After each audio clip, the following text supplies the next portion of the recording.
Good afternoon. Welcome everybody, and thank you for coming to the Malim Harding Lecture 2024-2025 edition. I'm Ettore Damiano, and I'm serving as the chair of the Department of Economics. I cannot see a better way to start this event happening on the National Day of Truth and Reconciliation by acknowledging this land on which the University of Toronto operates. For thousands of years, it has been the traditional land of the Huron-Wendat, the Seneca, and the Mississaugas of the Credit. Today, this meeting place is still the home to many indigenous people from across Turtle Island, and we are grateful to have the opportunity to work on this land. The Malim Harding Visiting Lectureship in Political Science and Economics was endowed by Charles Malim Harding in 1987. Malim Harding was an alumnus of the Department of Political Economy and served as the first chair of the Governing Council of the University of Toronto in the early 70s.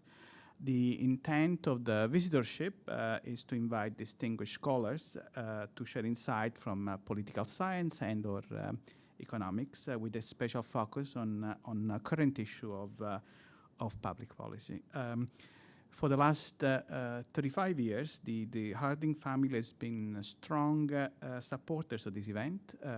Victor Harding is here today, and Debbie Harding will be joining us shortly, and also they are here together with their respective partners, Julia Smith and David Stevens. And I really would like to acknowledge our gratitude to the Harding family for their continuous support to the Malim Harding visitorship through the years.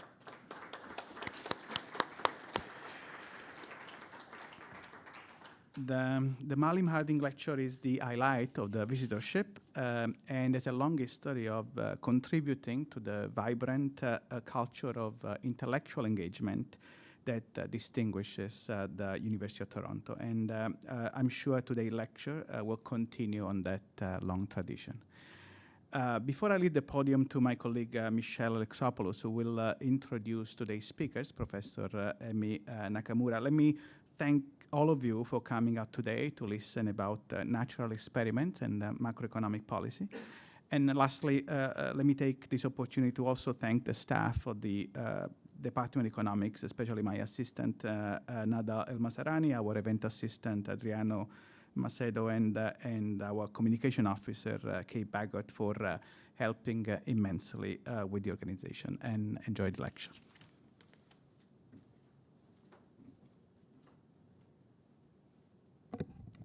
Good afternoon, everybody. It is my pleasure to introduce to you this year's Malim Harding lecturer. I got this lovely distinction because I think in the department I may be the individual who has known Professor Nakamura for the longest. In fact, the first time I met her was probably when you were still in graduate school. I was a junior professor. It was a beautiful sunny day, similar to today, and I believe we were having lunch when Professor Nakamura started describing what kind of work she was taking, because of course all academics decide to start a conversation with, so what are you currently working on? And I remember Emi telling me what she and her fellow student, John, were working on, describing a massive data project for all of this pricing behavior and price adjustments to document patterns. I remember being very impressed. Not that I told her that, I think, at the time, but I remember being very impressed by her willingness to tackle such an ambitious project, as well as the clarity with which she was talking about the work that was being undertaken and the insights that this work would provide. Now, I know that many others saw the same promise, and the results of the research were subsequently published in the Quarterly Journal of Economics in a paper called Five Facts About Prices. They are now very widely known and probably one of your most cited works to date. However, this was really only the beginning of a very impressive research agenda. I have limited time in front of you and want to turn things over to Emi. So fast forwarding to the present and looking back at her accomplishments since that date when we first met, you'll find that Emi is widely recognized for her influential work not only on price rigidities, but also on financial stimulus and monetary non-neutrality using very innovative data-driven approaches. She is currently the Chancellor's Professor of Economics at UC Berkeley, but has held several other prestigious academic appointments, including at places such as Columbia and MIT along the way. She has been awarded numerous accolades, such as the John Bates Clark Medal in 2019, which I was thrilled to see that you had won, and the Banque de France's Toulouse School of Economics Prize in Monetary Economics. She is a fellow of both the Econometric Society and the American Academy of Arts and Sciences. She also recently finished her term as a co-editor of the American Economic Review and continues to influence both academic research and real-world economic policymaking as the co-director of the NBER's Monetary Economics Program, a co-founder of the Macro Policy Lab at Berkeley, and through her participation on the CBO's panel of economic advisors, and as a visiting scholar and advisor to the Federal Reserve Board system. Today, she's going to be presenting some of her insights in the talk, Natural Experiments to Guide Macroeconomic Policy. So please welcome Professor Nakamura, and Emi, the floor is yours.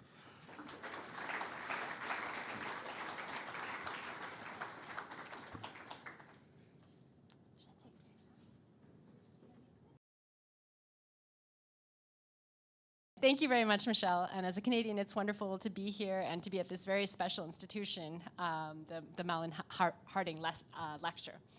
So today, I would like to talk about natural experiments as a guide to macroeconomic policy. My own research is quite eclectic, so this talk is going to be sort of equally eclectic, but I'm going to try to give you a sense of some of what's been going on in macroeconomics to try to increase the scope of methods that we have to work with to answer these very important questions that I'm sure a lot of you are familiar with from the public policy sphere. So to just frame the issue, in macroeconomics, we have these crucial policy questions. What should we do with monetary policy? You know, should the Bank of Canada or the Federal Reserve raise interest rates in response to inflationary pressure? What should we do with fiscal policy? How big should the fiscal stimulus be to address, say, a recession associated with COVID? So these are really crucial issues. And the challenge that we face in macroeconomics is that theory does not speak with a unified voice about what these policies should be. So in particular, two major schools of thought within macroeconomics, Keynesian and neoclassical models, yield very different answers to even very basic policy questions. And I'm going to give you a little bit of a sense of that on the next slide. But the consequence of this is that empirical evidence is really crucial in sort of deciding what we should do in the policy sphere. To give you a sense of how big these differences can be in terms of the predictions of different models, let me talk about the case of monetary policy. So, in some sense, we all read about monetary policy in the newspaper. You might have the sense that all economists agree, based on first principles of theory, what the effects of monetary policy would be. But it's not actually the case. So let me give you a sort of simple example. So the neoclassical model, this is the model of how the macroeconomy works that you might learn in your very first class in economics, actually implies that monetary policy has exactly zero impact on the economy. So since this is a pretty straightforward argument, let me just explain how it works. The way it works is that imagine that we have a certain amount of money out there in the economy, and you double the amount of money that's out there. Now, if all prices and all incomes and everything else, in nominal terms, doubles at the same time, then nothing has changed. So I'm saying that the amount of money that's out there doubles, but at the same time, the price of every restaurant that you're going to go to tonight, all the prices of all the dishes, all of your incomes, your salaries, they all double instantaneously.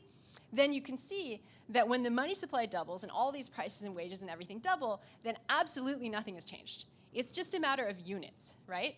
And we all know, as we go from the United States to Canada on a plane, that whether you measure your height in inches or centimeters, you still turn out to be the same height, right? So it just doesn't matter. So that's actually the simple logic, which seems very straightforward and accurate for why monetary policy could have absolutely no impact on anything. And actually, there's the same argument for the nominal exchange rate. that if the nominal exchange rate between the United States and Canada moves around, but simultaneously all the prices in Canada are adjusting proportionately to these movements in the exchange rate, then absolutely nothing changes in terms of the real relative prices between the United States and Canada. So this is sort of a very simple model that's important to think about as a reason why it's not just obvious that monetary policy would do anything at all. Now, I think we all probably have an intuition that that simple model is too simple. So let's think about why. And I think that Milton Friedman had a very nice sort of example, analogy to the case of price stickiness based on daylight savings time. So in Canada, most provinces are using daylight savings time, which means that on March 10th, 2024, the clocks rolled forward by 1 hour. And of course, we know why this is, right? It's because you know, the times of the daylight hours are changing over the course of the year, and we have a sense that as the time of the daylight is changing, the optimal time for a meeting to start in the morning is changing, you know, having to do with when we want to wake up in the morning and how light we want it to be at the time of that meeting, right? And if all meetings times were being continuously optimized relative to the daylight, then when this shift in daylight savings times happened on March 10th, absolutely nothing would happen, because all the times of the meetings would already be exactly optimal. You know, they would be moving by like 1 minute a day to try to maximize, you know, our utility from the daylight that we would have at the time of that meeting. And what exactly time you called it, based on whether it was daylight savings time or not, wouldn't matter, because we would have always been choosing just that optimal time in whatever units it was, whether it was daylight savings time or not daylight savings time. But as a matter of fact, we know that when we make this switch over to daylight savings time, it actually does make a difference. You know, the time of the meetings actually changes. And, you know, in fact, people lose out on a little bit of sleep. They get a little bit less sleep. They even have a few more heart attacks the day after because they have less sleep. And so there are real effects of this change in daylight savings time, even though it literally is just units. Now, I think we can all kind of imagine why it is that a change in units can matter, even if in principle it wouldn't have to, because, you know, we can see that it would be costly for us to be continuously changing the times of every meeting we have, right? We have conventions that we have classes, say, at 9 a.m., and the idea that we're all going to coordinate on having, you know, the class start at 9, then at 9:01, then at 9:02, 9:03, these things are very complicated, in addition to the fact that you need to coordinate with other people. You know, presumably one class has to start and then end before the next class starts. So if just you are going to contemplate changing your class time, you're going to have to worry that then it's going to overlap with other people's class times. You know, we all need to have lunch around the same time so that it doesn't interfere with our meetings. There are a lot of complementarities between different people in the economy and how they determine the times of their meetings. So this means that one person acting on their own doesn't want to change things unilaterally, or it'll cause a lot of frictions. So these are all sort of reasons that in some sense are kind of obvious why meeting times aren't, you know, totally flexible, and the same applies to prices. So when, you know, even though prices are really just a matter of units, the same kinds of intuitions apply to why it is that even though in principle, when you double the money supply or when you change the nominal exchange rate, if every single price in the economy were to change instantaneously, absolutely nothing would happen. In reality, that's not what occurs. You know, it's the same kind of intuitions that lead to this outcome. But, you know, I want to give you this sense that even though when you read the newspaper, there's sort of this consensus that the Fed matters and the Bank of Canada matters, it's not a conclusion you can come to based on theory alone. Because actually in these, you know, very simplest and most elegant of models, it's not the result that you get. And so really empirical evidence matters a lot. You know, because on the one hand, you know, in the neoclassical model, which doesn't have any of these kinds of frictions, a change in the money supply is just a change in units, and there's no impact on economic outcomes because it's really just a matter of units. In practice, we think we see pretty large effects of changes in monetary policy. So now let me kind of give you a sense of why this is so challenging. So I think here Milton Friedman has another great quote. So this is his quote on positive macroeconomics. He says, "Positive scientific knowledge that enables us to predict the consequences of a possible course of action is clearly a prerequisite for the normative judgment of whether that course of action is desirable." So what is he saying here? What he's saying here is that we would like, as a field in macroeconomics, to try to make recommendations about the course of monetary policy and fiscal policy, right? As a field, we would like to make recommendations about whether the Bank of Canada or the Federal Reserve should lower interest rates in an economic crisis, or whether it's a good idea to pay out stimulus payments during COVID. But clearly, a crucial prerequisite for that is that we figure out what the effects of those things are, right? Because you're going to give very different advice if you think that, for example, monetary policy has no impact on inflation than if you think that there are very large effects on output and inflation. So here, the argument is just this distinction between what he calls positive economics, which is the process of trying to find out what the effects of the policies are, and what he calls normative economics, which is trying to figure out what the policy should be. And the argument is that if you want to do normative economics, then positive economics is a prerequisite. So now I come to the question of why positive macroeconomics is so hard. So we know that macroeconomists have been trying to answer these questions going back, at least to the turn of the 20th century, right? Going all the way back to the Great Depression, these have been crucial questions. What are the effects of monetary policy? What are the effects of fiscal policy? So if macroeconomists have been trying to figure these things out for so long, why have they not definitively answered the questions? So I think this is an important issue. Right? These questions, how does monetary policy affect the economy, or how does fiscal policy affect the economy? These have obviously been central questions for a long time. So a reasonable question you might ask is why haven't we, why haven't we sort of conclusively come to the right answer on these questions? And the basic problem is that in macroeconomics, unlike, for example, in some parts of medicine, we don't have randomized trials. So when we want to come to a conclusion about what is the effect of, say, the COVID vaccine, the gold standard in trying to answer that question is a randomized trial.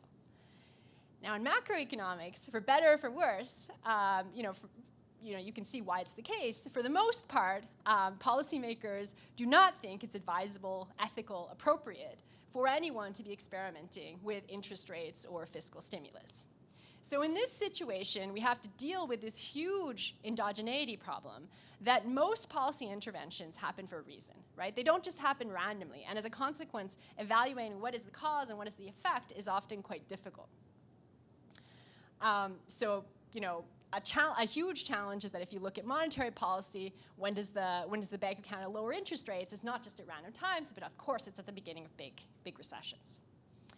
Now, a fortunate development in this area is that fortunately we have some new ammunition. So just like in many areas of economics, macroeconomics has been affected by the influx of new data. I'm going to try to give you a sense of some of the ways in which new data is helping us to shed new light on some of these old questions in macroeconomics. So just as an example of this, the project that Michelle was talking about, we were part of this group of researchers who had started analyzing the data underlying the consumer price index in many countries. So historically, macroeconomists had been analyzing inflation indexes, which had been around for some time since the development of national accounts. But in the early 2000s, it started to be possible not just to look at the headline inflation index, but to actually look at the prices that those inflation indexes were built from. So that's one way in which we're sort of getting some new ammunition on these questions. Another way is through the analysis of high-frequency data.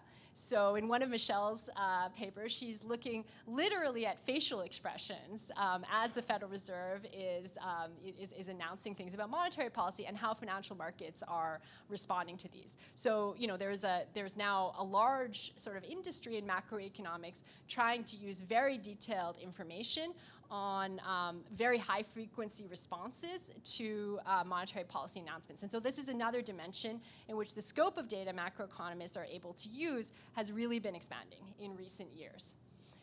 A second dimension in which we have new ammunition is in terms of empirical methods.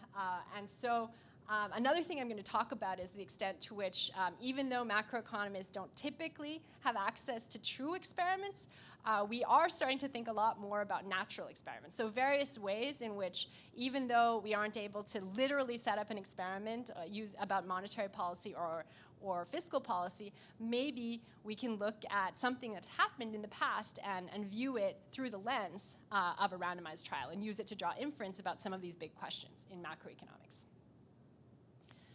So I'm going to try to talk about these ideas by way of example. And so I'm going to talk about these 5 topics, but let me sort of introduce them as they come. So I want to start by talking about price rigidity, and then I'm going to move into sort of its consequences for inflation. So let me start by showing you this picture, which is actually a picture of the price of Triscuit crackers. So your first reaction in hearing that you're looking at a picture of Triscuit cracker prices is, you know, I came to a lecture on macroeconomics. I didn't really think that I would be looking at cracker prices, which indeed was actually the reaction, I think, of a lot of macroeconomists when, you know, these pictures start to be shown. But there was an important sort of message in this. This is from a paper by Judy Chevalier and co-authors, which is that when you look at this graph, which is prices over time at a particular store in Chicago, over, you know, almost a 10-year period, you see this pattern in pricing, which is a little bit strange from the perspective of traditional macroeconomic models. So on the one hand, you see, if you look at the upper bound of this picture, you see that the prices, and these are actually the regular prices in the store, remain unchanged for long periods of time. So this is a sense in which the message I was describing at the beginning, that prices are not changing in a continuously flexible way to all changes in economic conditions. This is evidence for this. Because, you know, it's hard to believe that over, in some cases, many multi-year periods, that there was really nothing that changed in the economy and that it would be appropriate to keep exactly the same price. So that's looking at the upper bound. But then at the same time, you see all of these, what you might call icicles, down from this upper bound in prices, and those are sales. So in other words, for Triscuits, there are sales all the time, something you might already know from going to the grocery store. So in other words, the question of whether this price is flexible or whether it's sticky is sort of not so obvious, right? Because it's sticky from the perspective of the regular prices. They don't change very often. But it's very flexible from the perspective of sales. The sales are happening all the time. So as there was sort of this influx of new data into macroeconomics, one of the challenges was how to interpret pictures like this, where macroeconomists really hadn't thought about the details of the retail industry very much. One of the other challenges in interpreting this kind of data is that different products look very different. So here's a picture of haircut prices. So this is actually from the data underlying the CPI in Europe. So as I said, during this period of time, the microdata underlying almost every consumer price index in the world has been analyzed by researchers at central bank. So this is a picture that came out from one of those analyses.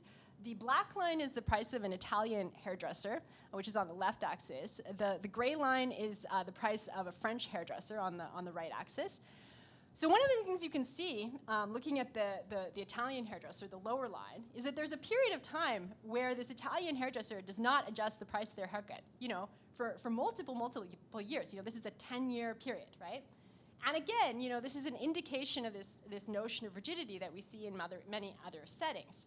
You know, presumably it wasn't literally the case that nothing changed to the cost or demand structure of this Italian hairdresser, and yet they did leave their price literally unchanged over this period of time.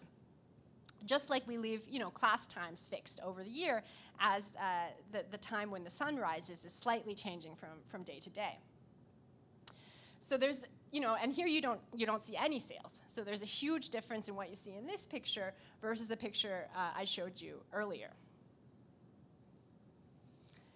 So coming to an example of this from Canada, because of course the Canadian Consumer Price Index has been analyzed in similar ways as well. Here's a picture showing the frequency of price change going from 2000 to the present. This is a picture constructed at the Bank of Canada.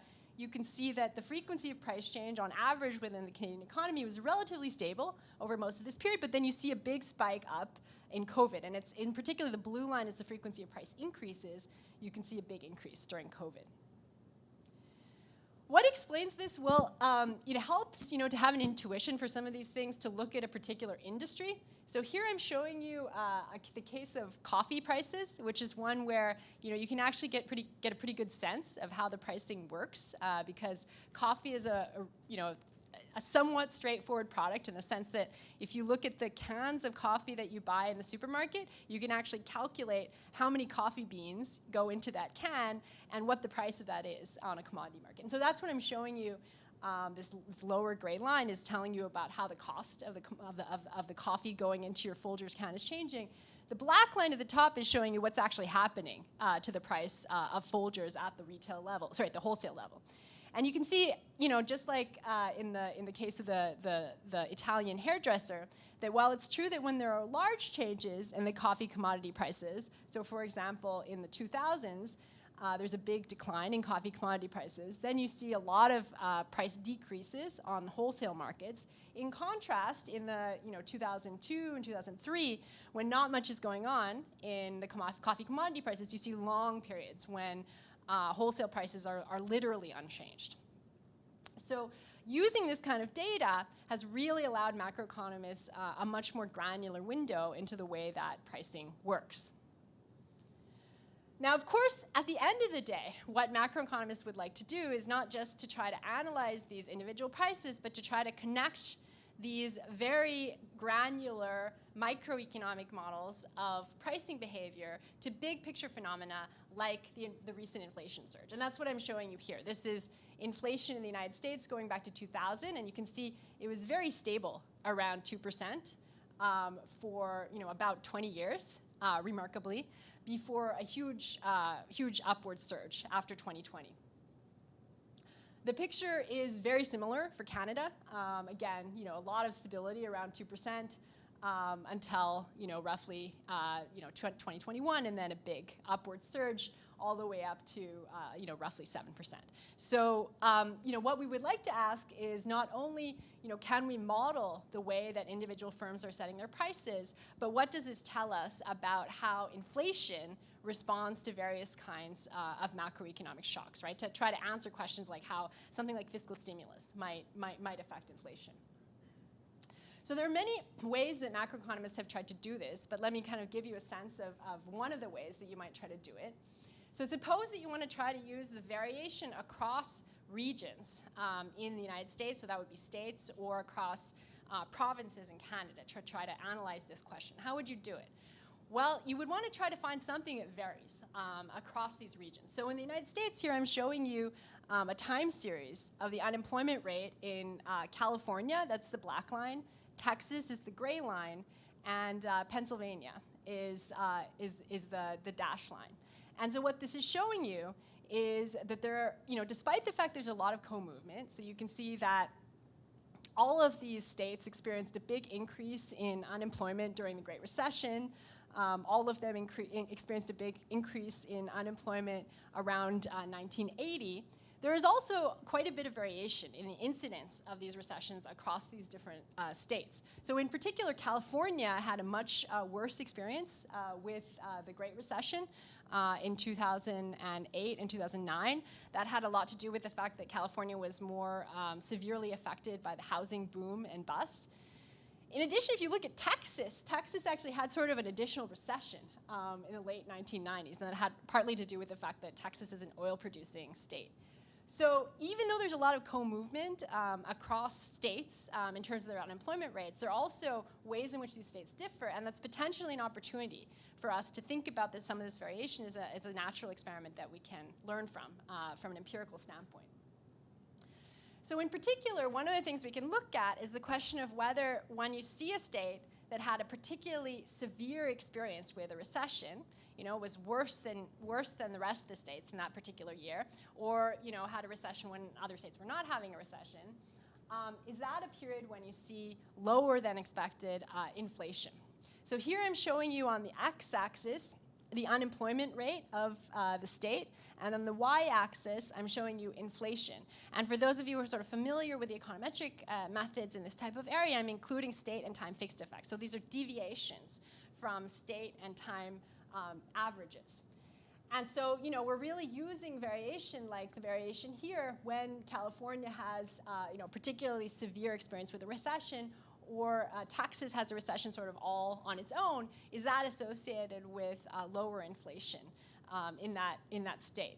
And an advantage of this more granular approach as opposed to just looking at the time series is we're able to difference out some of the variation at an aggregate level, which is affecting all of the states together. And when we do this, one of the things we find is that there's a much clearer relationship between state-level unemployment and state-level inflation than if we just look at the aggregate variation. So just looking at the aggregate variation, the relationship between unemployment and inflation is quite a bit more unstable. In particular, there was a long literature thinking about what people referred to as the missing disinflation, the fact that the Phillips curve, which is the relationship between unemployment and inflation, looked much steeper around 1980 and the 1990s than it did later on.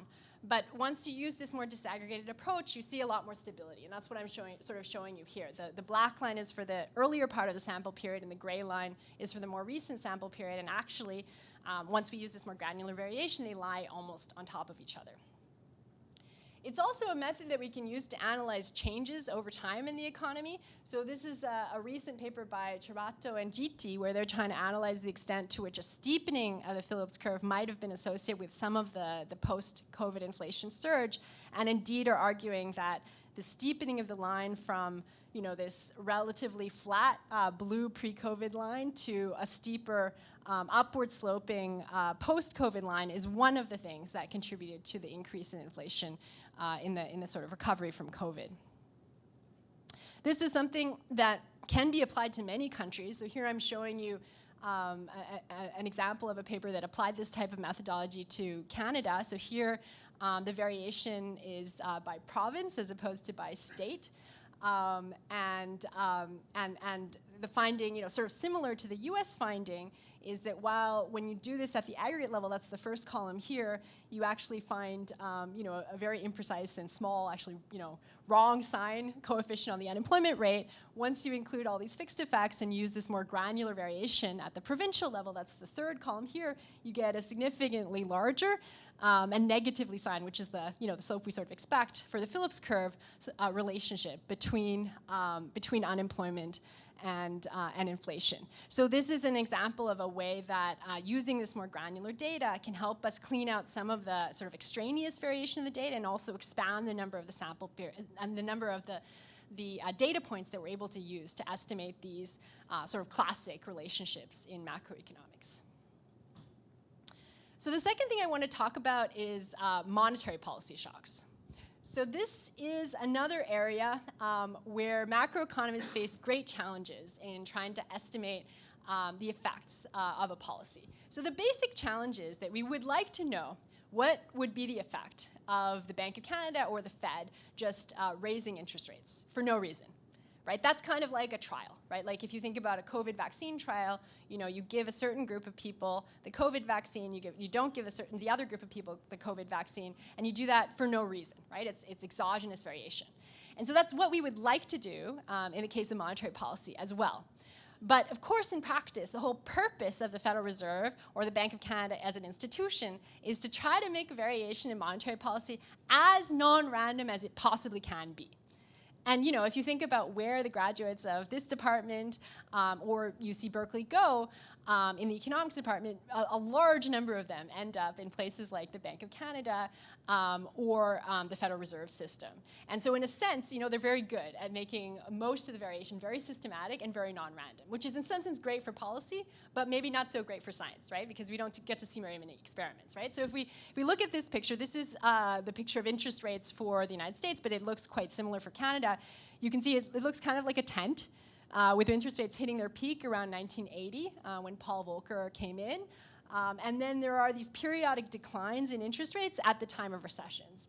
So for example, you see a big decline in interest rates after the dot-com recession started, and you see another big decline in interest rates at the end here, right before the financial crisis, or right at the time of the financial crisis. So these are very non-random periods. So clearly, interest rates were reduced in these time periods. They went down to zero because of the fact that the Fed was trying to offset adverse shocks to the economy.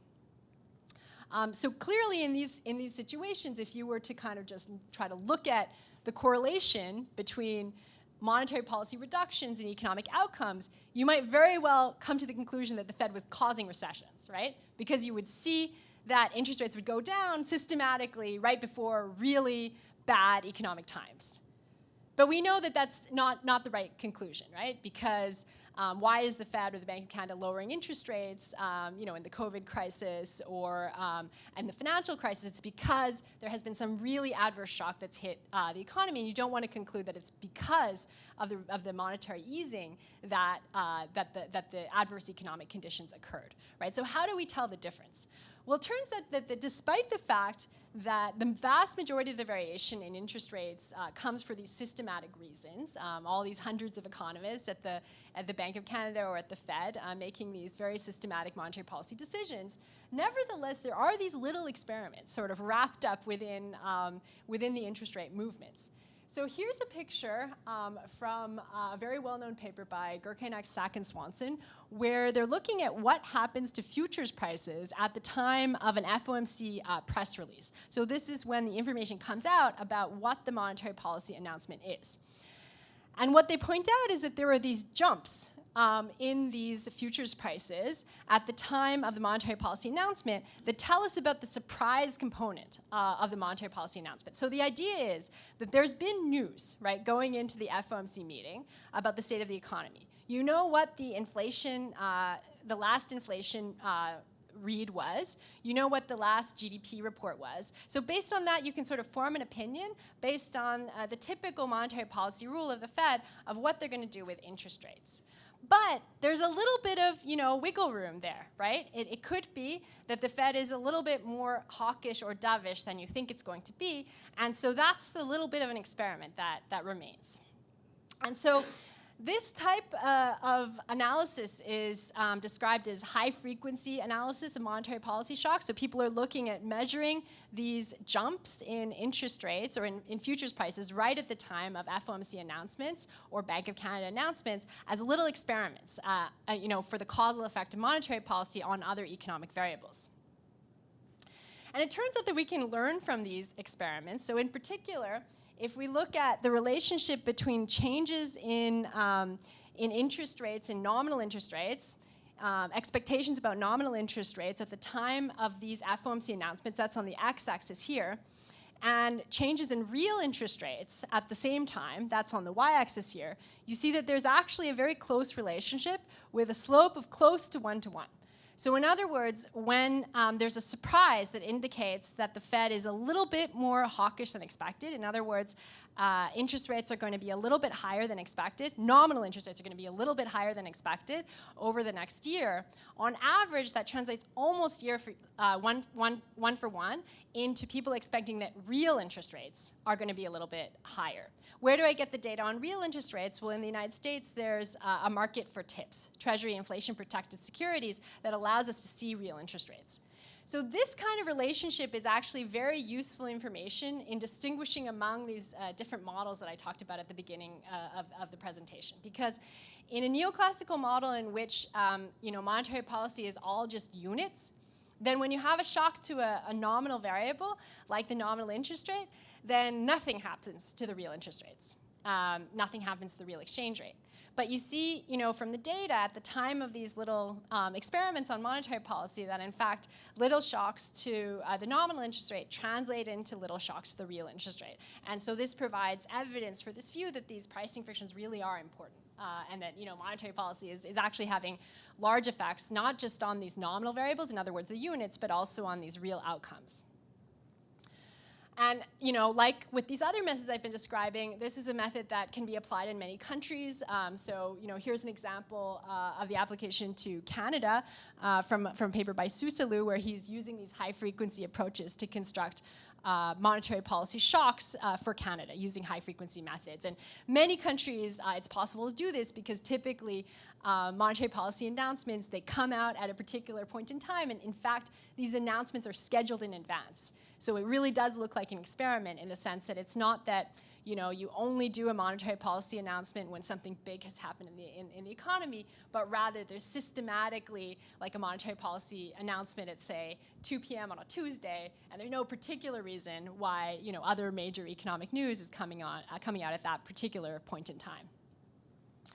And you can use these kinds of estimates. So this is an example of how these kinds of estimates are used in literature. You can use these kinds of estimates to try to estimate the effect of monetary policy shocks on the CPI. That's the lower left graph, or on GDP. That's the upper right graph. And so this can give you a sense of the answers to these kinds of big picture macroeconomic questions of how monetary policy affects the economy. So now let me talk a little bit about fiscal stimulus. So fiscal stimulus, there are many of the same issues that arise with fiscal stimulus as with monetary policy. So like with monetary policy, we would like to know the answer to the question, what if the government just for no reason decided to send out a lot of stimulus checks, or the classic question in fiscal stimulus is that the government all of a sudden decide to spend a lot of money on, say, construction projects. What would be the consequence on the economy? And again, theory gives very different answers depending on the model to this question. On the one hand, in a neoclassical model, you can actually have many models where there's almost no effect on the economy because whatever the government spends is almost 100% crowded out by a reduction in private spending. On the other hand, in Keynesian models, you can have a situation where the effect of increases in government spending, can be 1-for-1 or even more on GDP. Now again, looking at simple correlations or simple regressions can lead very misleading answers here. Why? Because again, the timing of fiscal stimulus is far from random. So if you think about when did fiscal stimulus happen in the United States or in Canada over the past 20 years, it's very non-random. So we saw very large stimulus payments during COVID. During the financial crisis, there were big stimulus payments. And during the previous recession, there were big stimulus payments. So again, if you just looked at correlations, you would tend to conclude that the stimulus payments were actually causing the recessions. But of course, in reality, we know that reverse causality is a very serious problem in interpreting the estimates from that perspective. And again, this is something that it's not only an issue for macroeconomics, but think about the case of COVID vaccines. If you were to just look at the correlation between the timing of COVID vaccines and the timing of death from respiratory illness, you would presumably conclude that the COVID vaccines were causing a lot of deaths. But of course, we know that the causality goes the opposite direction, that it was because of all these deaths that the COVID vaccines were used, and so the correlation goes exactly the opposite direction. Now, in that case, we have these randomized trials, right? That's the gold standard of evidence in the case of the COVID vaccine. But what about in macroeconomics? As I said before, unfortunately, from the perspective of science, but we understand why this is the case, there are no randomized trials when it comes to fiscal stimulus. So what's the alternative? Well, one type of variation that macroeconomists have thought a lot about is variation associated with wars. So, wars are a kind of variation in government spending, which is very large and is, in many cases quite plausibly not associated with the state of the economy at that particular point in time. It's not responding to a recession in the domestic economy. So that's something that at a macroeconomic level, economists have studied a lot to try to understand the impact of government spending on the economy. But of course, from the perspective of trying to estimate these effects, it's unfortunate that there are only so many wars. So again, the sample size is very small. So in this case, like in the earlier one I described, one way of multiplying the number of data points you have to work with is to look at the incidence of these wars on different states in the United States. So here I'm showing you national variation in military spending. That's the black line. So you can see things like the Carter-Reagan buildup in military spending in this black line. So this black line time series variation in it is driven substantially by geopolitical events affecting the United States. But another fact is that the incidence of these kinds of military expansions and drawdowns is very different across different states in the United States. So in particular, California, for example, builds airplanes. And so during very large military expansions, California is disproportionately affected. So that's the top line. And you see a big spike in spending in California when the US goes into a military buildup. In contrast, Illinois, and that's the gray line at the bottom, is pretty invariant to what's going on with military spending. Illinois does not do a substantial amount of military production, and therefore its government spending is pretty insulated from what's going on with these geopolitical developments.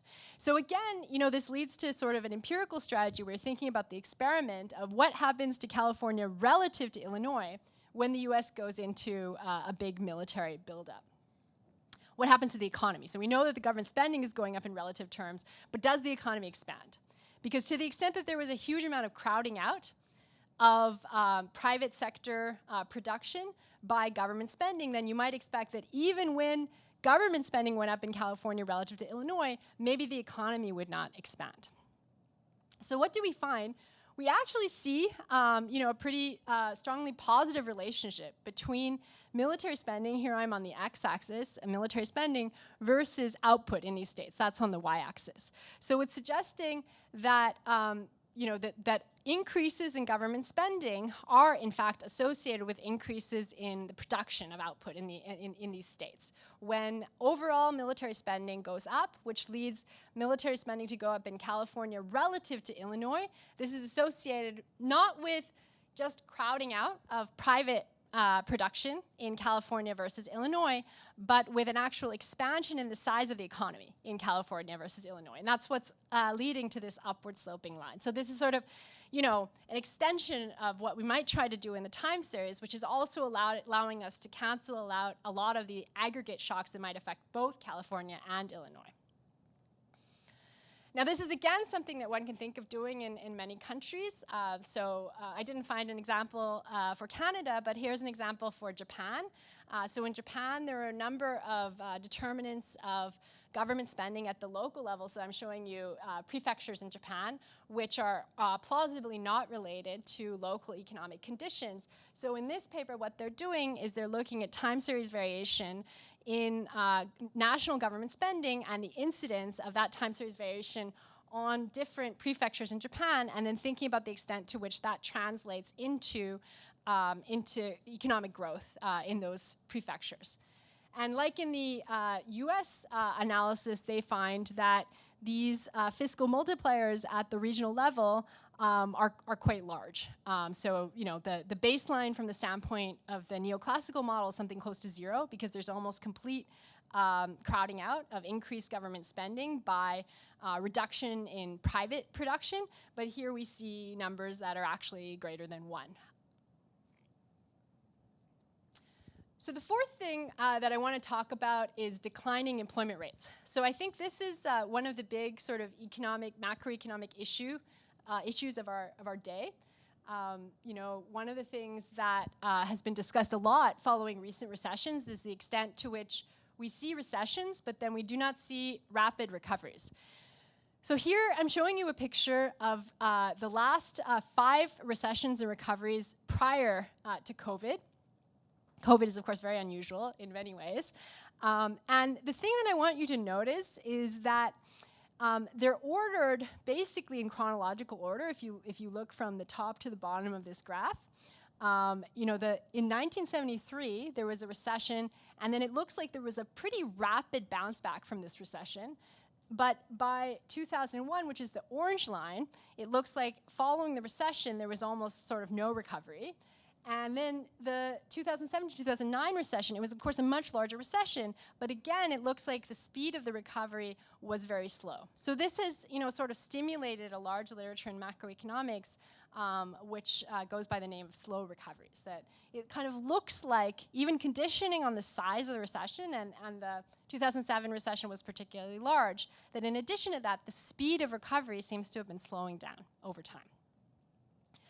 So what I think is a less known fact, because this fact actually you would see it in the New York Times. It was a pretty well-known fact, even in newspaper articles, that it seemed like recoveries were getting slower and slower. What I think is a less known fact is that it's actually all about women. So on the left, I'm showing you the same graphs for men, and again going back the last 5 recessions. And what you see is that for men, actually recoveries have pretty much always been slow. So going back to even the 1973 recession and recovery, you see a very slow recovery from that recession. In contrast, for women, you see this very dramatic change. That back in 1973, you barely see the recession at all, and then there's just this dramatic growth rate after the fact. And by 2007, in contrast, you see basically no recovery, just like for men. It looks like the recession is completely permanent. So what's going on here? Well, I think this is one of these cases where graphs can be a little bit misleading because this sort of newspaper style of reporting the graph is actually cutting up into pieces much longer time series, which kind of give you a more complete picture of what's going on. So a big part of what's going on is what Claudia Golden refers to as the grand gender convergence. You see that in the 1970s and 1980s, women were converging very, very rapidly to men in terms of their employment rates. In contrast, over almost this entire period, men have been on this steady downward decline in terms of labor force participation. So here I'm showing labor force participation for men versus women, and you see men almost on a linear downward trend over the entire time period. But women, you see this kind of dramatic change in their behavior, where in the first part of the sample, you see their labor force participation really rapidly converging toward men. But by the middle of the sample, by the 2000s, while there's still a difference of about 13 percentage points, they're no longer converging rapidly. And in fact, now the women are kind of still, they both are kind of on the same, flat or even downward sloping trend as men. So there's a big change. Now, a natural question that you might ask, and this is a question that has been asked in literature, is whether there's any relationship between the rapid entry of women and the decline in men. Is there a sense in which women were pushing men out of the job market? So how might you approach that question? Well, again, this is something where there's a lot of interesting state-level variation that one can work with. So in particular, there's a lot of variation in growth in female employment over the past 40 years that we can actually predict. How can we predict it? Well, if you look at the gap in employment rates between men and women in 1970, this tells you a lot about what's going to happen over the next 40 years. Why? Because there's a huge convergence relationship in female employment rates. So here I'm showing you the relationship between the gender gap in 1970. So an observation would say minus 0.5 means that women's employment rates were 50 percentage points lower than men. And so that's the case in some of these states like South Dakota. In contrast, in Washington, D.C., Washington, D.C. was an outlier in the opposite direction. Washington, D.C. always had a lot of office jobs, and women were employed in these office jobs, and so they had relatively equal employment rates, only differed by about 20 percentage points, whereas in South Dakota and North Dakota, there were these huge differences. Now, this was also associated with huge differences in what happened to female employment rates over the next 40 years. Whereas in Washington, D.C., which already had relatively equal employment rates, there was relatively little growth in female employment rates over these next 40 years. In states like North Dakota and South Dakota, which were very backward in terms of these gender differences, you saw dramatic increases in female employment growth over this period. So if you thought that what was going on was that women were pushing men out of the job market, then you might think that these states where women were entering more rapidly would be the same states where men were exiting more rapidly. And that's, of course, something we can look at in the data. So here I'm showing you the gender gap in 1970, and that's predicting very strongly the rate of female entry into the labor market over the next 40 years. But what if I, instead of looking at female entry, I look at male? Then I see actually no variation. So in other words, while it's true that the gender gap back in 1970 was a very strong predictor of the rate of growth in female employment rates over the next 40 years, it's almost completely unable to predict the rate of growth of male employment rates over these next 40 years. So in other words, this growth in female employment rates that I showed you in the previous graph, because it has a big effect on women, but almost no effect on men, it's just a very strong predictor of employment rates overall. What the situation was back in 1970. And one other piece of evidence that these two facts are independent, the decline in male employment rates going back to even 1950, and what has happened with women over this time period, is just how stable the rate of decline of male employment rates has been over this period. So it turns out that if you plot the male employment rate for over 24 men going back to 1950, and you put a line through it, you can almost predict where we're going to be in 2010 based on where the line is in the first 10 years of the sample. So I find this kind of striking because a lot of the stories that we think of for why prime age men are exiting the labor force today, things like, automation, trade with China, video games. A lot of these things are things that have happened in the last, 20, 30 years.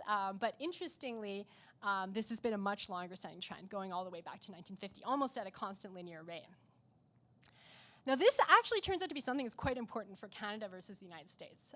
So one of the interesting developments in the comparison between Canada and the United States over recent decades has actually been the opening up of a gap in prime age labor participation between Canada and the United States, which by 2017 was 5 percentage points. So this is not small.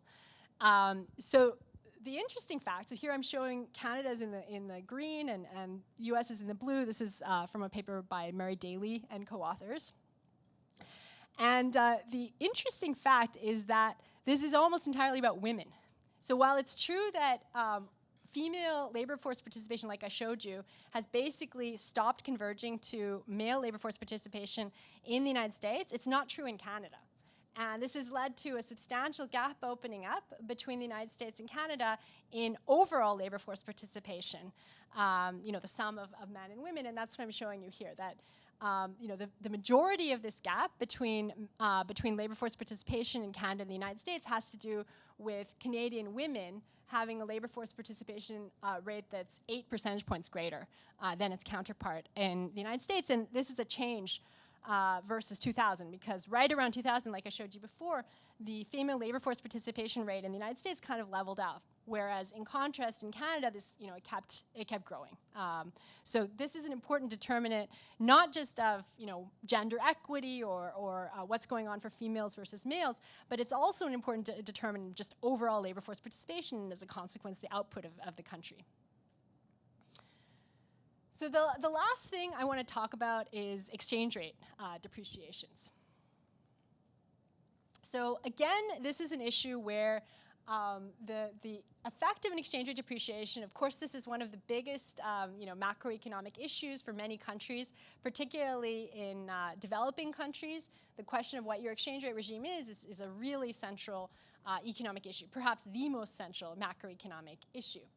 But again, this is something where coming up with conclusive evidence on the causal effects of exchange rate depreciations on economic outcomes is extremely challenging. What makes it so hard? Well, first of all, again, theory doesn't speak with a unified voice.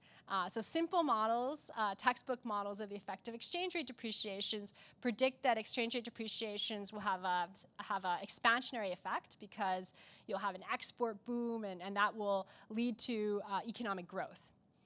But there is an equally large literature which is on contractionary devaluations, because at the same time, an exchange rate depreciation will also make things really expensive for people in that country.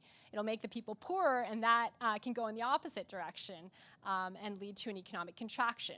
There's also a large literature on the idea of exchange rate disconnect, that just the exchange rate moves around a lot and nothing happens to the economy. So again, this is an area where there's a strong need for empirical evidence to try to tell us which of these theories we should focus on most. But again, the challenge for empirical work on this topic is the problem of reverse causality. Because when do exchange rates depreciate? Well, one reason why exchange rates depreciate is because there's an economic crisis. If there's a banking crisis in a country, this is something that can lead to an exchange rate depreciation.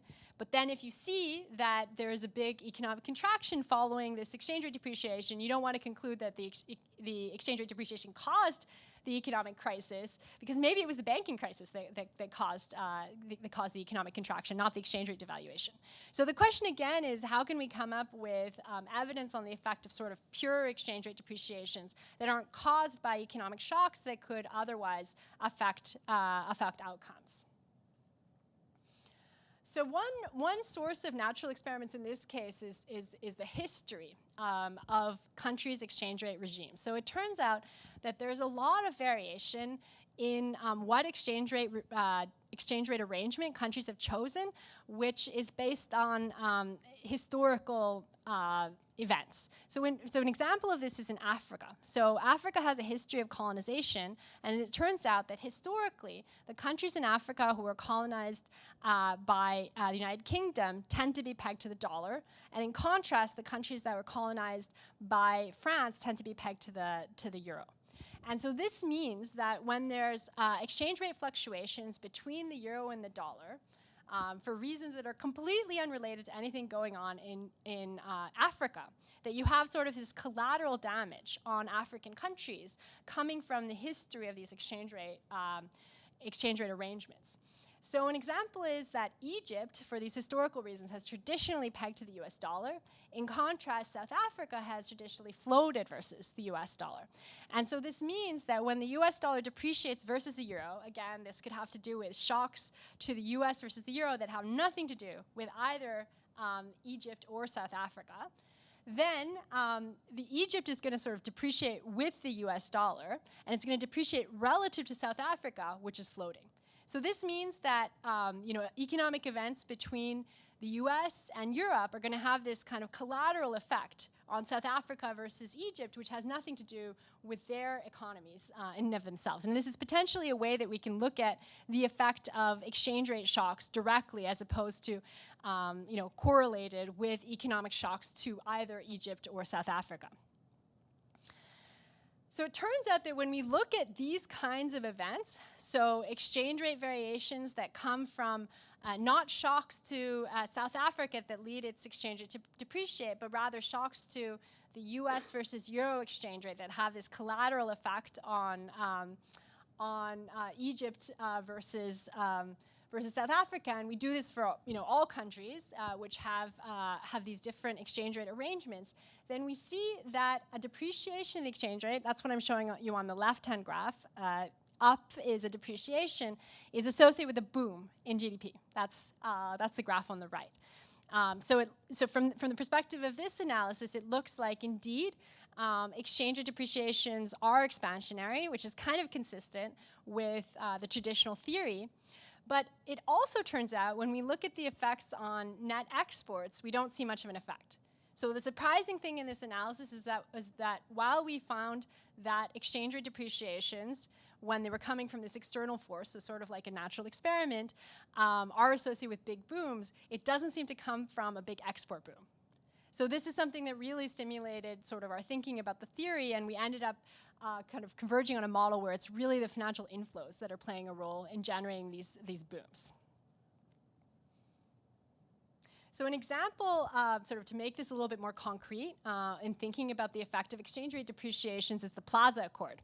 So in 1985, the United States government, James Baker, became Treasury Secretary and started to talk down the US dollar. And on September 22nd, 1985, this was known as the Plaza Accord, the G5 jointly agreed to depreciate the US dollar. So at that point, there was this differential impact between countries pegged to the dollar versus countries that floated versus the dollar. Because again, the countries that pegged to the dollar, they were going to depreciate with the dollar. Countries that floated with the dollar, they were not going to. And so the left graph is showing you what happened with the exchange rates. So again, higher numbers mean depreciation, lower numbers mean appreciation. So the red countries are depreciating, and the right-hand graph is showing you the effect on the economies. The countries on the right are also expanding. So they're experiencing higher economic growth than the countries that were floating versus the US dollar and therefore appreciated in relative terms. Turns out that Canada was actually, one of these countries, right? It was floating versus the US dollar during this period. So there's a lot going on during this period, and this is one reason that we want to use samples with more than one country, but it's nevertheless kind of interesting to think about these episodes and how they affect, what were the different factors affecting each country. And so this is something that Mick Devereaux talks about in his paper on exchange rate fluctuations. I'm showing the historical trajectory of the Canadian dollar exchange rate, the US dollar for each Canadian dollar during this period. So you see that right after this Treasury Accord, the Canadian dollar appreciates, this was also a time period when growth slowed quite a bit in Canada. So again, I don't want to sort of say that this is a unicausal explanation, but this is sort of the type of data that's going into the calculation of what the effect of exchange rate depreciations is on the economy. Okay, so one thing that I've sort of glossed over in my discussion so far, I've been talking a lot about how cross-sectional data can be used in providing useful information for macroeconomic questions. One thing that the academic literature on this topic spends a lot of time thinking about is the connection between the experiments we can see in the data that often relate to what's happening, say, to one region versus another region, and the policy question we're most interested in, which is what would happen to the country as a whole. So perhaps we can see evidence on what is the effect on inflation in one province versus another in response to fiscal stimulus, but how does that relate to the policy question we want to answer about the effect on the inflation in the whole country in response to fiscal stimulus at the national level. So this is a question that often sort of brings us to the link between empirics and theory. Because often the empirical evidence is going to be able to give us an answer to this cross-sectional question, but it's not going to be able to give us a direct answer to the aggregate policy question that might be of most interest to, the Bank of Canada or the Government of Canada. And often to bridge that gap, macroeconomic theory is important. Okay, so let me sort of wrap up at this point. I've tried to give you sort of a sense of sort of some of the growing field of empirical macroeconomics and how it can help us inform macroeconomic policy debates. Where do we hope that this kind of research can go? Well, I think we all know that macroeconomic policy debates are often very ideological. They often seem to be influenced just as much by ideological views on what is the appropriate role of government as they do by sort of science, understanding positive economics, what is the effect of these various policies on the economy. But I like to be inspired by the history of meteorology in thinking about where these policy debates could go in the long run. So if you think about what people are doing with weather, hundreds or thousands of years ago, there were many people praying to weather gods. There were all sorts of specific rituals related to weather. But over time, as people started to understand meteorology better from a scientific perspective, they started to be able to make weather forecasts and predict what was going to happen. People have spent less and less time praying to the weather gods and more time watching the Weather Channel. And my hope would be that we can sort of aim for similar objectives in the sphere of macroeconomic policy, that the more that we can have direct evidence on the effects of macroeconomic policy, the more space we can have for discussion on the sort of scientific effects of these various policies, and the less the role of ideology in these debates. Let me stop there.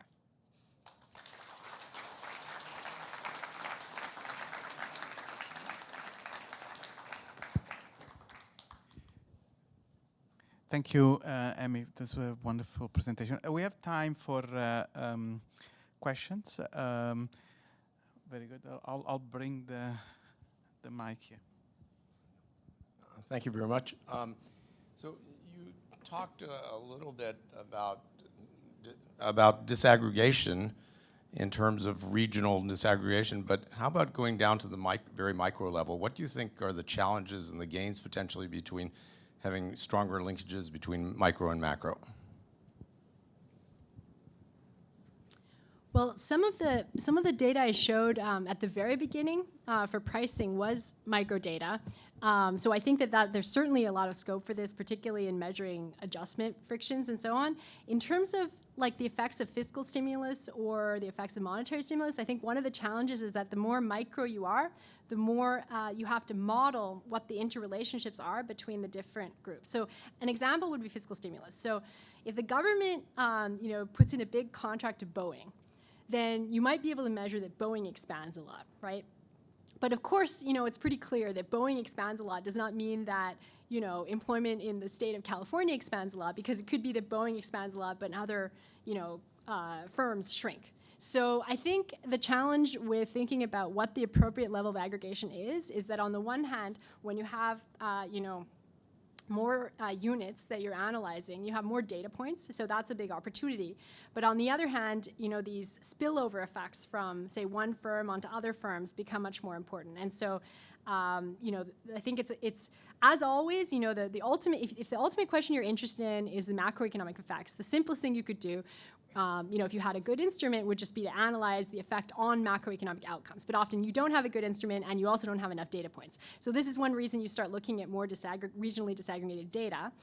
As you go to more and more disaggregation, say all the way down to individuals, I think the challenge is you just need more theory to link the thing that you're estimating with the question that you're answering. So I talked a little bit about that in the case of different regions, that there's this need for theory to kind of link the estimates you have for, say, cross-state estimates to policy answers to macroeconomic questions, and that issue just gets amplified for more and more disaggregated units. So I think it's kind of a question-specific thing, and it depends on this trade-off between power and how much sort of modeling you're going to have to do at the individual level. But another example, aside from pricing, where microeconomic data, like at the level of an individual, is very important, would be the literature on marginal propensity to consume.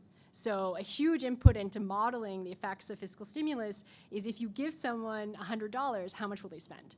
And in the days of Milton Friedman, the view was they would spend very little because the permanent income hypothesis, they would save most of it. But in recent years, we've been able to amass quite a few sort of natural experiments or true experiments where people are given money, and then you see what they spend, and they actually spend quite a bit of it. So that would be another area where truly microdata in the sense of individuals, I think, is playing a big role. Thank you, Emi. I really enjoyed your talk. I happened to attend this lecture by Jason Furman on Friday, the second annual Richard Cooper lecture at the Peterson Institute. And in a way, it was on a similar theme to yours, much less technical. So Jason, was a professor at Harvard and was Barack Obama's CEA chairman. He said that the power of economics to influence policy. So it was about positive economics to normative economics, exactly where you started, had really waned a lot over the past decade, to such an extent that facts don't seem to matter anymore. And in the discourse, left-leaning Democrats kind of get the signs wrong, and right-leaning Republicans get the magnitudes wrong. And intelligent policy advisors, people such as yourself, have limited power to overcome this and to actually influence the debate. So given where you started from, I just wondered if you would have a comment on that. And I had one small question at the end. You said that your research indicates that depreciations are expansionary, but it isn't through the trade channel, it's through the financial channel. But I thought the financial channel went the other way. So maybe you can, in other words, depreciations via the financial channel are contractionary given balance sheet effects. So I wondered, if you could. Yeah, those are great questions. So let me first address the first question. So I think that there's clearly a lot of ebb and flow in the role of economists in the White House, and Jason would certainly know more than I would about the blow-by-blow of that. But I think that at the bird's eye view, if we look at the policies of the post-COVID period, you saw a more rapid response of monetary interventions than we've ever seen. So this was very much building on the Fed playbook of the financial crisis, and I think was very much influenced by research analyzing the effect of monetary policy on various economic outcomes at that time and before. In the very big picture sense, I don't think, for example, the view that perhaps, like if you go back all the way to the Great Depression, you think about Herbert Hoover's, response to the Great Depression, the view that, banks didn't really matter, money didn't really matter. That was, that was a big part of what happened. So the Fed did not intervene. The banks failed. A third of the banking sector in the United States failed. You had the Great Depression. I mean, the response was hugely different, right, during COVID. And one of the remarkable things is that we did not have a banking crisis or a financial crisis. And why was this? Well, if you look at the early period of COVID, you see what very much looks like the beginning of a financial crisis. You see spreads rising, and then you see very aggressive responses from the Fed that happened much more rapidly than during the financial crisis, because they had all of these various facilities that they had sort of created during the financial crisis, and they sort of dusted off and just reused during COVID. So that's on the monetary side. On the fiscal side, you had sort of the largest fiscal stimulus payments that we've ever seen. Definitely true that the magnitude of them probably in the United States at least went beyond what was really motivated by fiscal stimulus in this traditional sense, because a lot of people actually, their incomes actually went up. But certainly it was a very aggressive fiscal stimulus response, much bigger than we've ever seen, including the New Deal. So I think in some bird's eye view, these, the attitude toward these policies, I mean, I remember when I was in grad school, we didn't even learn about fiscal stimulus. But then, with the financial crisis, the interest rates hit the zero lower bound. There was this kind of realization. And before that, there was a view that you should use monetary policy when possible. It's more nimble. It takes too long for fiscal stimulus to work. And I remember at that time there was also just no research on what the effects of fiscal stimulus was. So nobody had any idea, theoretically or empirically. And now, first of all, we had all this unconventional monetary policy, which I think probably there's a good argument that it successfully averted a financial crisis, and we had this massive fiscal stimulus response. So, I can see where Jason's coming from, particularly on some issues related to fiscal sustainability. That's an area where there might be a lot of people saying that they feel like some kind of fiscal consolidation is important, and it's not happening in the United States. But I think on some of these other dimensions, you've seen pretty permanent changes, like, the conduct of monetary policy, the conduct of fiscal policy, and beliefs about what fiscal stimulus would do, in addition to issues like central bank transparency, where, in the early Greenspan era, there was a widespread belief that telling people as little as possible about what you were going to do with monetary policy was the way to go. There was this cloak and dagger approach. And this has just completely changed, huge sea change. Now there's, pretty much universal agreement on the view that you want to, control the long end of the yield curve and therefore be pretty clear about what you're going to do in the future. So I think, while I'm sure Jason is right about many aspects of this, that there are some big picture ways in which views have changed a lot relative to views in, say, the 1960s, when Milton Friedman was working on the permanent income hypothesis, in a pretty permanent way. And so I think the hope would be that despite, all of these issues of misinformation, disinformation, and everything, that hopefully some aspects of understanding of these things will trickle through. I mean, keep in mind that the whole idea that we could base an economy on a fiat money system as opposed to a gold standard is a relatively new idea, and something that was pretty hard for people to get used to. But is widely accepted now when it wasn't, decades ago. So I think those are the kinds of things that we can view as sort of progress in this arena, even if it may be slow. So that's one comment. In terms of the financial effects of exchange rate depreciation, the channel that we're talking about is perhaps not the typical channel in the literature, where people are thinking about a situation where, say, your exchange rate depreciates and therefore it's harder for you to borrow. We're actually thinking about a situation, and this was very much just motivated by the empirical evidence and trying to think about what theories could fit this data, which we found quite surprising. The idea is that when an exchange rate depreciates, then all of a sudden the assets in that country become relatively cheap. So think about, Japan's, large devaluation recently. So that was clearly not a shock, by the way. But one consequence of that devaluation is that all of a sudden Japanese houses and firms and other assets are much cheaper than they were before. So the idea is that in that situation, that's something that can actually lead to financial inflows. Sort of, instead of expenditure shifting with regard to goods, you can get expenditure shifting with regard to financial assets. And so that is one theory that can explain the facts that we see.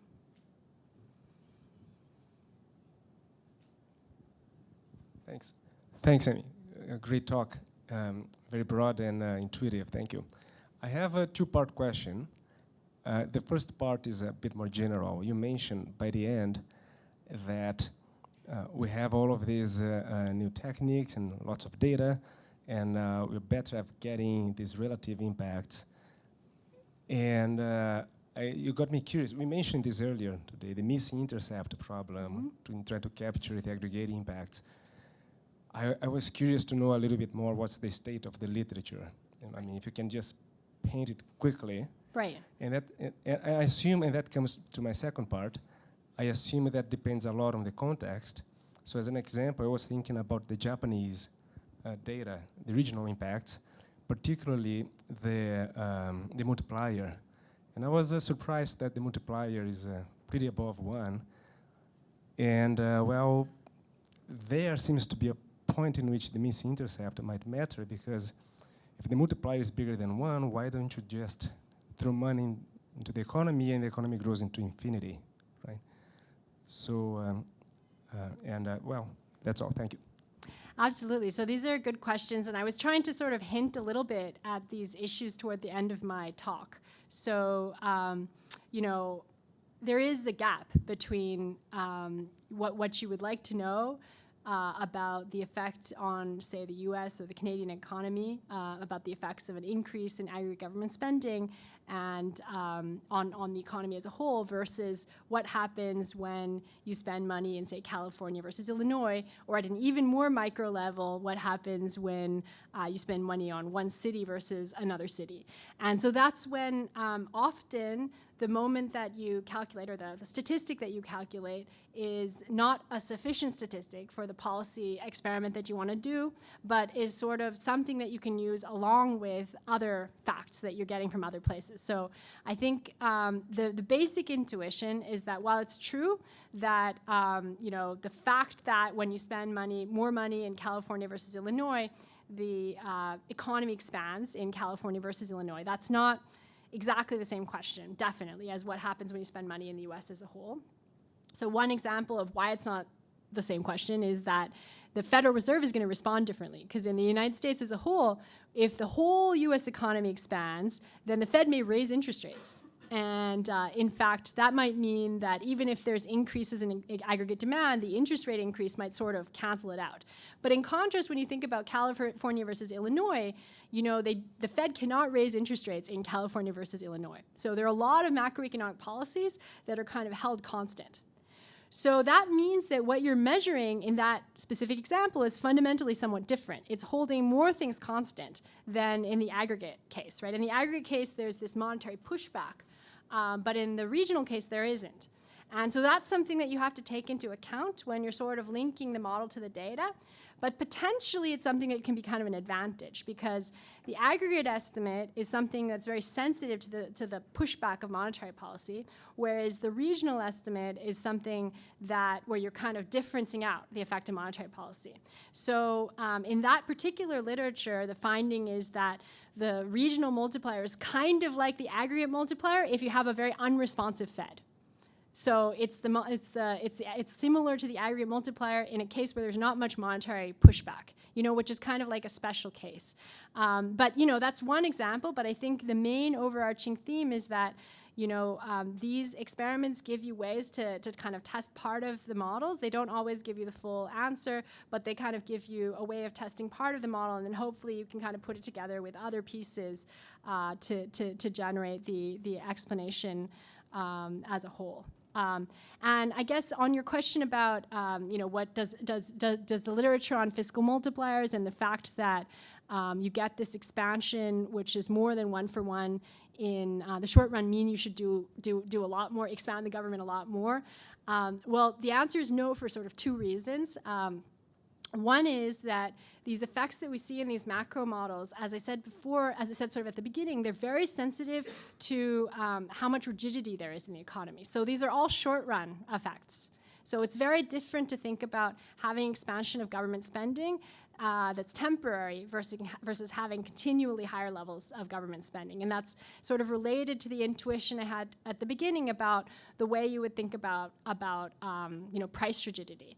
Like, for example, we know that we can change daylight savings time, and you know, over time, like if we got rid of daylight savings time, maybe there would be some tendency of people to adjust, you know, for long periods of time. Maybe not over the course of the year, but like in imagine that Canada were to change its clock permanently to, a somewhat later time. So everything, if you did everything at the same hour, it would just be darker. Then you might think in the long run, actually people would change the time of classes to be a little bit later, because it would be worth it in the long run. But in the short run, there just isn't that kind of high frequency adjustment because it's too hard for everyone to coordinate and everything. So there's a similar issue here, that there's a difference between the short run and the long run.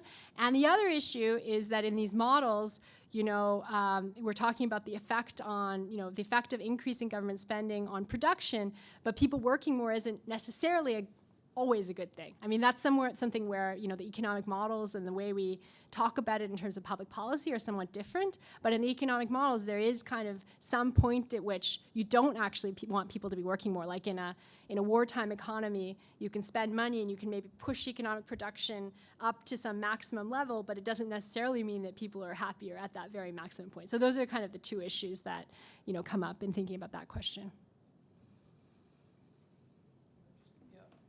Just, Professor Nakamura, that was a really interesting talk, and as you're going through the Q&A, it gets even more interesting for a political scientist to draw out the policy implications. Just to go back to Jonathan's intervention, are you basically, is it possible that the answer to his question is this kind of work is really good at telling policymakers what won't work, not trying to, design the ideal policy for an uncertain world. But you've given us one example after another. For example, one would imagine that Kamala Harris right now could remind her audience that a substantial and significant original body of research will show us that depreciating the currency will not have a trade effect anytime soon because we've had a major change in the structure of our financial markets and the openness of our financial markets. It's a simple point, and I would think that even non-economists would be able to understand that. In Canada, similarly, on the labor force participation, one can imagine a liberal government making a big deal about that. But what that basically shows us is the negative finding, because it's basically a lot of people working very hard to stay in place because of the inability to adapt to technological change, right? So just compare the US and Canada in this regard, and it's nothing to brag about. It's actually part of our productivity problem. So why can't it be? Why can't the answer to Jason's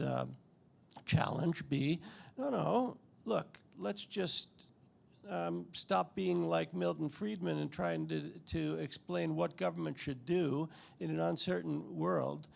The world is uncertain, and there's so many positive findings that we are contesting. However, if we focus on the negative findings that are very clear, there's a clear policy implication, and economists can find new work in the policy world. Yeah, I'm very sympathetic to the view that I remember hearing this also in the context of labor market policy. I remember Jeff Smith once telling me that as a labor economist, there was the view that if you could kill one bad, labor market policy, you had already paid for your salary. And I think, that is a valid argument in the context of macroeconomics as well. But I do think actually, and maybe it has to do with the fact that the Fed is, and the Bank of Canada, they're special organizations, that are somewhat outside the regular government system, that actually you see a lot of creativity within these organizations, which is kind of positive development of policies that actually goes into play. And maybe that's, again, maybe in Jason's commentary, again, I think on the tax side, for example, you certainly have this feeling. On the monetary side, and again, monetary independence is not guaranteed forever, but in the current situation, if you look at the response of, the central banks of the world to COVID, like what I described, associated with this kind of almost financial crisis that happened after the onset of COVID, I think you do see a lot of positive actions and sort of creative actions that go beyond just sort of killing negative policies. And maybe this is partly just sort of an idiosyncrasy of things that are possible within the Federal Reserve system that wouldn't be possible within the government as a whole. And I think is definitely one of the things that's nice about being a monetary economist, that you see ideas that are really academic ideas, go straight into policy. I mean, it's simultaneously scary because you often feel like the frontier of research is sort of uncomfortably close to the frontier of policy, and you would like to say, oh, this idea has been tried and tested for 50 years, but really, actually, the most relevant research was, published a year or two ago. But at the same time, it means that I think there is, pretty obvious scope for positive action on the policy front. And then I guess there are some other cases where it's more like there's just a coincidence between economic ideas that are kind of bubbling up through empirical work in macroeconomics and maybe what politicians want to do. So the case of fiscal stimulus is a case where, I think some years ago, people, there might have been economists who were saying, oh, that'll never do anything because the permanent income hypothesis, you give people money, they're just going to save it. And then I think by now, the evidence would suggest pretty strongly that's not true. And politicians may want to give people money for other reasons. And so then maybe there's some overlap between, goals that politicians have for other reasons and the evidence on the academic side. Any more questions?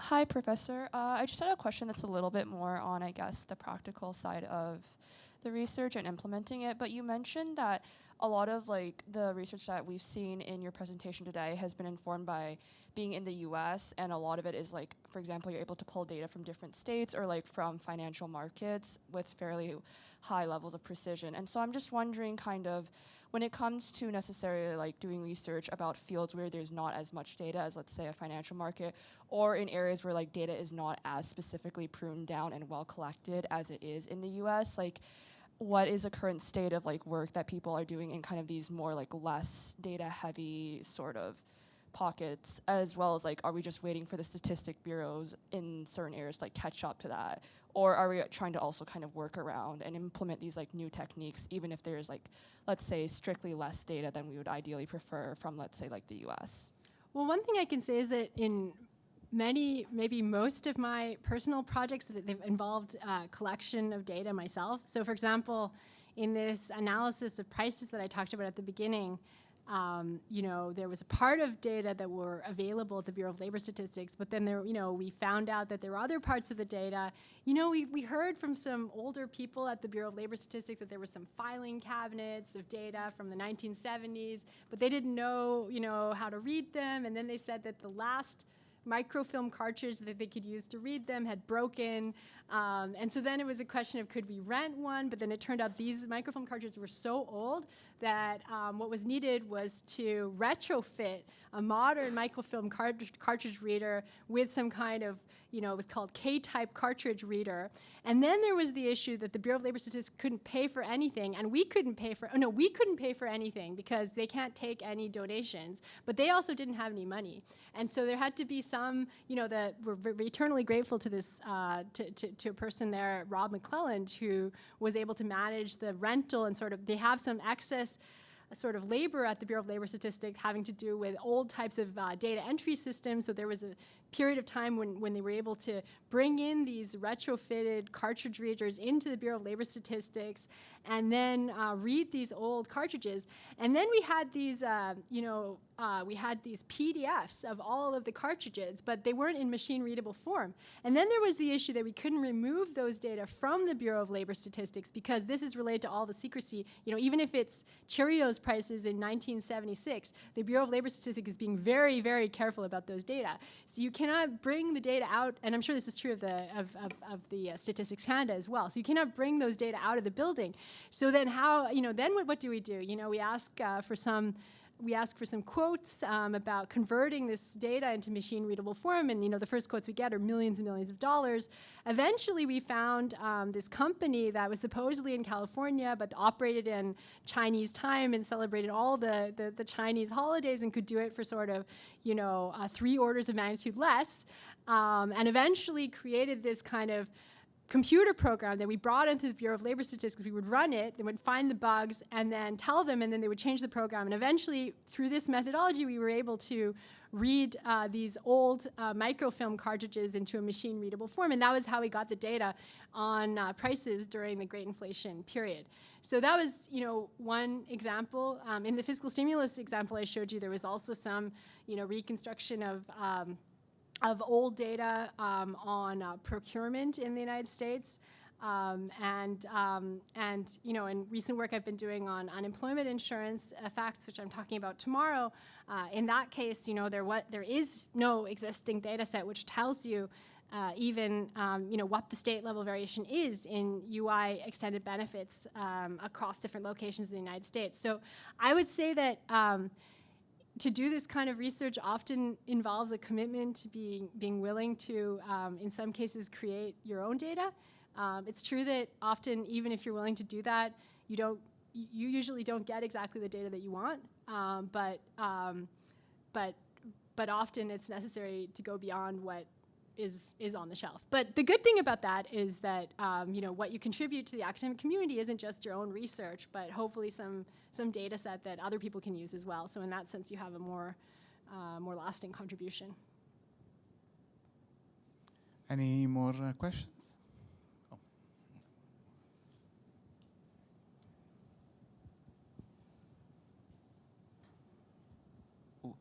Thank you so much, Emi. That was a very insightful discussion. My question is a bit more minor. First of all, I really loved your discussion of the interplay between regional and national level effects in macroeconomics, which is, we typically don't tend to think of macroeconomics in terms of provinces and states. And I noticed that post-COVID there was, you mentioned the steepening of the Phillips curve. And I was wondering if, I guess my question is twofold. One, what are the implications you foresee from this from a policy standpoint? And two, did you notice any regional level differences, for example, in the Phillips curve? So any, for example, US states or Canadian provinces that had comparatively steeper, flatter curves, and basically, I guess, the results of that, as much as you can answer towards both the regional interplay and the implications. Sure. I mean, I think that the steepening of the Phillips curve is sort of what you would expect from the theory, in the sense that the frequency of price change, the flexibility of prices went up quite a bit during COVID. So in the earlier time period, I didn't emphasize it, but you see a little bit of a flattening of the Phillips curve between the period pre-1990 and the period after 1990. It flattens, it's already, pretty flat during this whole period, but it flattens by a factor of about 2, and that's consistent with the fact that the frequency of price change actually falls by a factor of about 2 over that time period, simply because there was a lot of inflation in the 80s, so the prices changed a lot, and then, post-1990, inflation was low, and so that means prices are not changing as much, and they're just not as responsive to stuff. Then in COVID, after COVID, in COVID recovery period, the frequency of price change went way up.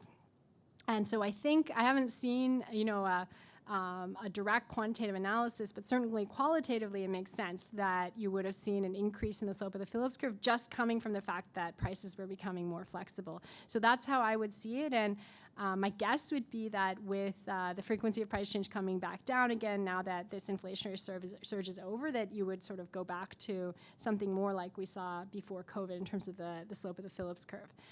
With the exception that I think, inflation expectations were very well anchored before COVID. They were pretty well anchored throughout this whole inflationary surge, but I think that now that people have seen this big inflationary surge, my guess is that if there were another big inflationary shock, the Fed and the Bank of Canada wouldn't have as much, time to work with before people would start to escalate their inflationary expectations. I mean, I think in this episode, people hadn't seen inflation for so long that it took a really long time for people to adapt to the idea that they might start seeing a lot of inflation. I remember we had graduate student strike at UC Berkeley during this period of time. And so there were active negotiations about, wage trajectory of graduate students. And, I don't think it was really on their radar screen that they should be thinking about negotiating for substantially higher inflation rates over the next 10 years. And that turned out to be right, because inflation did come back down. But my sense is that, people might be a little quicker to jump to conclusions next time after seeing the inflation in this episode.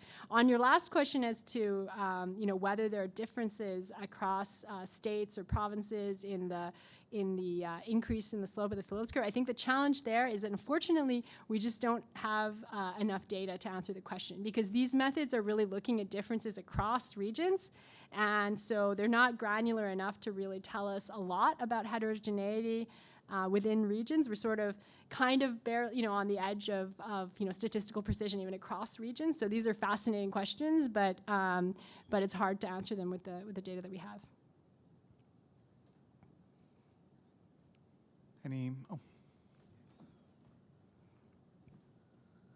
Thank you for your lecture. It was very illuminating for me, someone who has never studied economics. I'm more of a political historian. My area of study is Canada. And I've noticed, if you tune into the financial channels in Canada and in the US, and the news in Canada, there's great sensitivity to the value of the Canadian dollar vis-a-vis the United States. It's a statistic that's always cited in every national newscast on TV at the end. So, as a political historian, I think back to debates we've had in Canada. You're not old enough, but back in the early 60s, it was a major issue in Canada and led to a confrontation between the governor of the Bank of Canada. His name was Coyne, James Coyne. His son is a leading columnist in Canada now, Andrew Coyne, and the Prime Minister, John Diefenbaker. And he pegged the dollar to the US dollar at 62.5 cents. And this became the major issue, I would say, or one of them, in the elections of 1962 and 63. Fast forward to 3 decades into the 90s, we had a major debate in Canada about dollarization, because the Canadian dollar had hit some point in the low 60s. And I recall, I don't think it was in this lecture series, but I heard 2 economists debating this earnestly at a forum here at the University of Toronto, whether we should just throw in the towel and peg our currency to the United States or not. So I'd like you to weigh in on those issues. And the only other thing that strikes me is, where did this whole, I've read something on it, this whole idea of 2% as being the ideal. Why not 0%? Why not 5%? And any event, isn't the 2% standard relatively recent? We didn't use it before. Okay. So those are great questions. So maybe let me start from the end. I think 2% is a little bit arbitrary. It sort of comes from, I think a lot of monetary policy is a confidence game, because expectations matter so much. So, why don't restaurants raise their prices a lot today? It has a lot to do with the fact that they think other restaurants are not going to raise their prices, and so they're going to be sort of stable. They don't think that there's going to be a lot of inflation in the next year. And you saw this confidence game playing out a lot during the COVID period, where the central bank was really trying to commit to the idea that you should be confident that inflation was going to come down. And they succeeded, So in some sense, they succeeded in that confidence game. When the debates over, the 2% inflation target came up, and there were pretty active debates right before COVID, I think those debates have really died down now because of what happened during the COVID inflation surge. I think the main downside that people worry about is that if you go from, say, 2% to 4%, to what extent, so we don't fully understand the dynamics of people's expectations sort of fixating on 2. And I think there's sort of a worry of a slippery slope, that once you start saying, oh, it's not 2, it's 4, then do people just, they're no longer attached to 2, and maybe things kind of unwind and all of a sudden you're at 6, So I think there's a little bit of a, this is something that I think is closer to marketing, than it is maybe to the bread and butter of economics, where there's kind of an agreement on this, reference point of 2%, and how do people fixate on this? We don't quite know, and I think that scares central bankers, probably for good reason. That they have this, they have this great asset that people believe in 2%, and they're worried that if they try to switch it, they'll lose it. And I think that's the basic reason. So on the, I think the history of exchange rate regimes is really fascinating. And in fact, it's this history and all the emotions around it, which I think are part of why it's possible to use this as a natural experiment. Because if it were an economic tool which was sort of independent from emotions, then you might think that everything about it would just be optimized to your economic circumstances. But that's clearly not the case. If you look at what countries, a given country pegs to, it's clearly influenced by history as much as it is by any argument you can make about economic fundamentals, And so, so that's exactly the kind of sort of randomness where you can say, well, it's not because it was, this is an optimal currency zone, or there's some fundamental reason why this African country pegs to the dollar versus this African country pegs to the euro, but it really is, an artifact of history that this is why this is happening. And I think that's why there is all of this kind of variation you can exploit in the data. Now, I think, something like dollarization or your decisions about pegging versus floating are very important policy decisions. And so one of the things in our analysis, which we get out of this natural experiment approach, is that the choice of exchange rate regime has very powerful effects on the economy.